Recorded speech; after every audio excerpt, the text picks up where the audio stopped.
भगवान ब्रह्म सत्यम जगत मिथ्या, भगवान ही सत्य है। कि किसी को सताया है, किसी के दिल को दुखाया है, तो परम पूज्य प्रदीप मिश्रा जी भी कहते हैं इस बात को।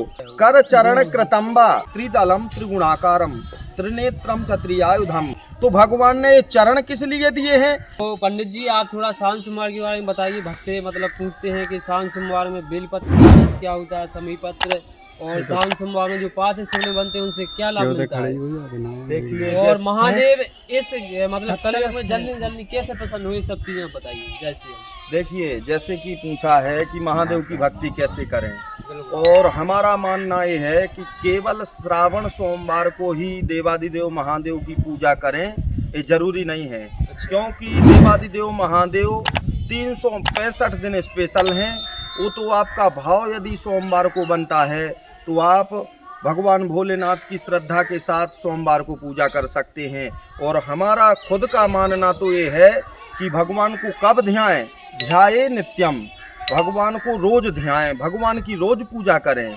और स्पेशल दिन तो होता है, और श्रावण का सोमवार यदि किसी को अवसर मिलता है भगवान भोले बाबा को 1 लोटा जल चढ़ाने का, तो परम पूज्य प्रदीप मिश्रा जी भी कहते हैं इस बात को कि लोटा जल और सभी समस्याओं का हल। हर हर और भगवान महादेव की कृपा हुई है, तो कहते हैं कि देवादिदेव महादेव ने हमारे ऊपर कृपा की है जब तो हमको मनुष्य बनाया है। देवादिदेव महादेव ने तब तो हमको मनुष्य बनाया है। अब देखिए मनुष्य बना के कितना बड़ा उपकार किया है। ये शरीर किस लिए दिया है?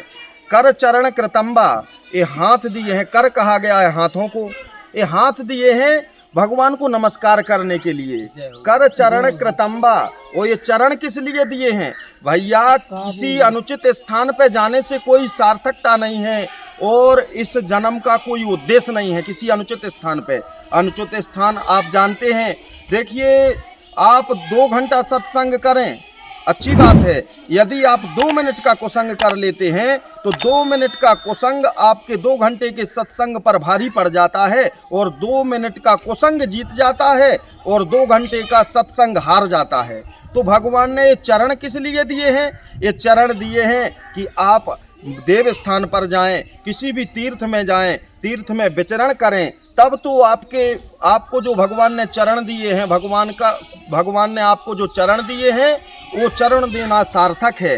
कर चरण कृतंबा काय जम करण जम्बा, एक काया दी है, काय जम करण जम्बा श्रवण नयन जम्बा। इन कानों से दूसरे की बुराई नहीं सुनना चाहिए, इन कानों से भगवान का कीर्तन सुनना चाहिए। और भगवान का कीर्तन कहाँ पे होगा?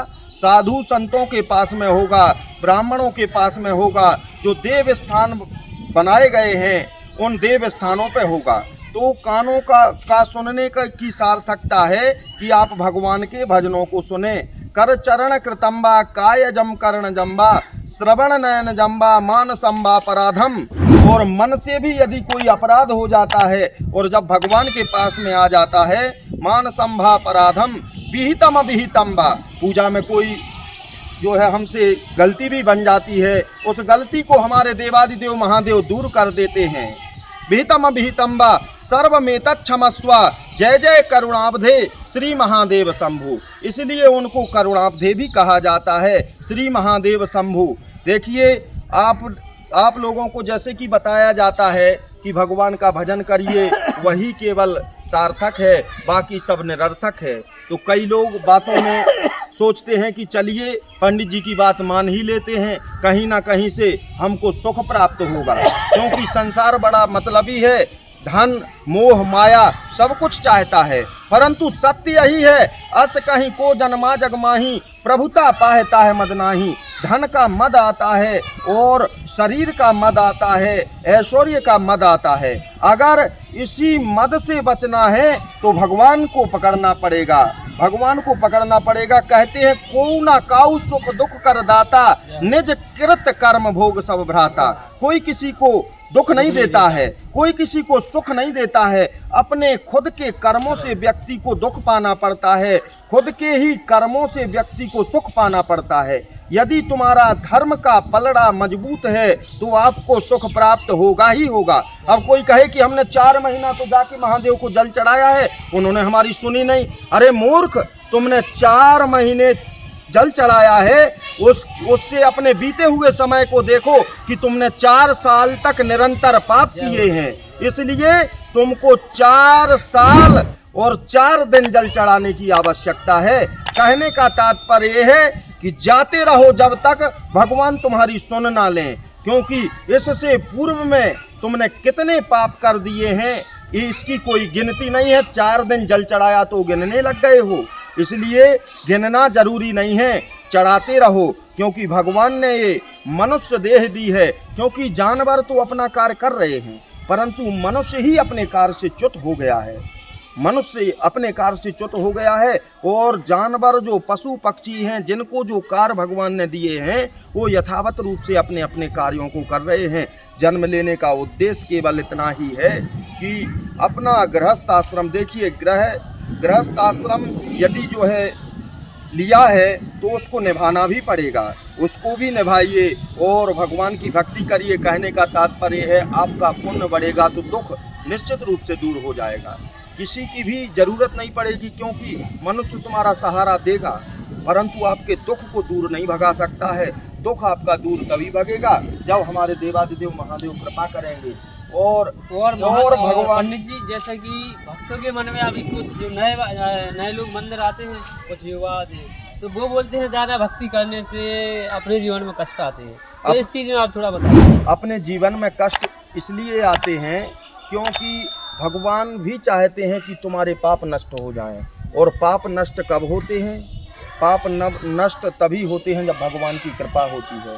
क्योंकि किसी को सताया है, किसी के दिल को दुखाया है, तो क्या अपना दिल नहीं दुखेगा? यदि हमने दूसरे के दिल को दुखाया है तो निश्चित रूप से अपना भी दिल दुखेगा। तो जब भगवान कष्ट देते हैं तो व्यक्ति को, देखिए कष्ट कोई चाहता नहीं है परंतु मिलता सभी को है। और जब भगवान कोई कष्ट देते हैं तो इस तरह का भाव बनाइए कि भगवान हमारा कोई पाप था जो आप काट रहे हैं और हमारे ऊपर कृपा इतनी करें कि हमारा जल्दी ये पाप कट जाए और हम प्रसन्नता पूर्वक आपका भजन करते रहें। इस तरह की व्यक्ति को प्रार्थना करना चाहिए, ना कि ये भाव बनाना चाहिए कि मैं मंदिर जा रहा हूँ तभी ये कष्ट आ रहा है। अरे मंदिर जाने से कष्ट नहीं आता है, प्रभु जब जिसके हाथ को पकड़ लेते हैं तो छोड़ते नहीं हैं। देखिए नारद जी भगवान के अनन्य भक्त कहे जाते हैं। जब वो मार्ग भटके तो भगवान ने क्षणिक उनको कष्ट दिया है, क्षणिक कष्ट दिया, इसलिए अवधि कष्ट की क्षणिक रहेगी। किसके कष्ट की अवधि क्षणिक रहेगी? जो भगवान से जुड़ा हुआ होगा। फिर भगवान अपने से उसको जोड़ लेते हैं, और जब भगवान जिसको अपने से जोड़ लेते हैं तो कष्ट तो उसके समीप भी नहीं भटक पाता है, क्योंकि भगवान की महती कृपा हुई है।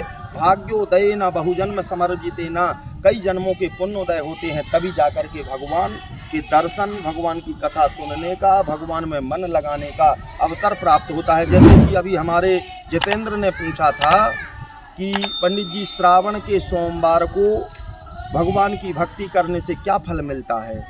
यदि कोई एक बेलपत्र, 1 लोटा जल और थोड़ा सा दूध, काला तिल भगवान भोलेनाथ को अर्पण कर देता है तो एक बेलपत्र की इतनी सामर्थ्य है। कहा जाता है त्रिदलम त्रिगुणाकारम त्रिनेत्रम च त्रियायुधम त्रिजन्म पाप संहारम बिल्वपत्रम शिवार्पणम। 3 जन्मों के पाप उस व्यक्ति के एक बिल्व पत्र से नष्ट हो जाते हैं। वो बिल्व पत्र आपकी पूर्ण श्रद्धा के साथ होनी चाहिए।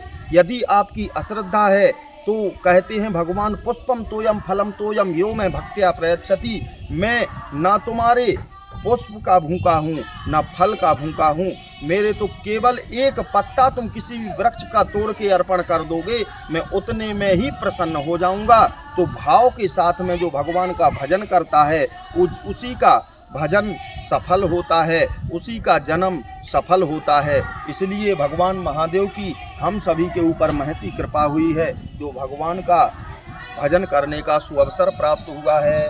तो जय श्री राम दोस्तों, जय श्री राम भक्तों, हर हर महादेव।